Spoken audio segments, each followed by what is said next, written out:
2,40,000 కోట్ల రూపాయలు నా అక్క చెల్లెమ్మల కుటుంబాల్లోకి వాళ్ళు బాగుపడాలని చెప్పి వాళ్ళకు డబ్బులు ఇస్తా ఉంటే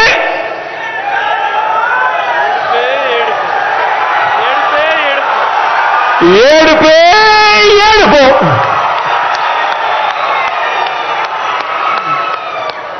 మరో 1,70,000 కోట్లు నాన్ డీబీటీగా మీ బిడ్డ పేదవాడి కొరకు నా అక్క చెల్లెమ్మల కుటుంబాల కొరకు ఇస్తా ఉన్నా కూడా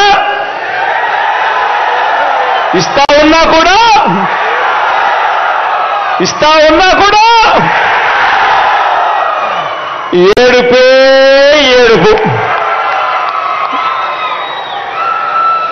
ఈ ఏడుపులన్నింటినీ కూడా కేవలం మరో 3 నెలలు భరించండి.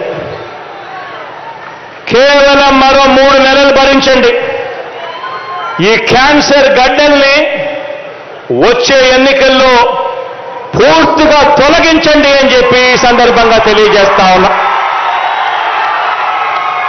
ఇటువంటి నాన్ లోకల్స్ అంతా, ఇటువంటి పేదల వ్యతిరేకులంతా, ఇటువంటి పెత్తందారులంతా కూడా శాశ్వతంగా మన రాష్ట్రం వైపు కన్నులెత్తి కూడా చూడకుండా తీర్పు ఇవ్వండి అని చెప్పి మిమ్మల్ని అందరినీ కూడా సవినయంగా కోరుతా ఉన్నా. ఈరోజు మీ అందరితో కూడా నేను ఒకటే కోరుతా ఉన్నా, రాబోయే రోజుల్లో ఇంకా అబద్ధాలు ఎక్కువ అవుతాయి, రాబోయే రోజుల్లో ఇంకా మోసాలు ఎక్కువ అవుతాయి.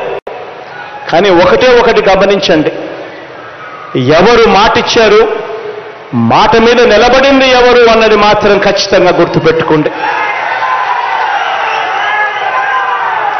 మీ బిడ్డ మీ ముందుకు వచ్చి ధైర్యంగా మీ ముందర నిలబడి మీ బిడ్డ చెప్పగలుగుతా ఉన్నాడు, మీలో, మీ ఇంటికి, మీ కుటుంబానికి, మీ బిడ్డ వల్ల మీకు మంచి జరిగి ఉంటే మాత్రం మీ బిడ్డకు మీరే సైనికుల్లా నిలబడండి అని చెప్పి మీ బిడ్డ అడగగలుగుతా ఉన్నాడు. మరి ఈ మేరకు అడగగలిగే చిత్తశుద్ధి వాళ్లకు ఉందా అన్నది ఆలోచన చేయమని కోరుతా ఉన్నా. రాబోయే రోజుల్లో ఇంకా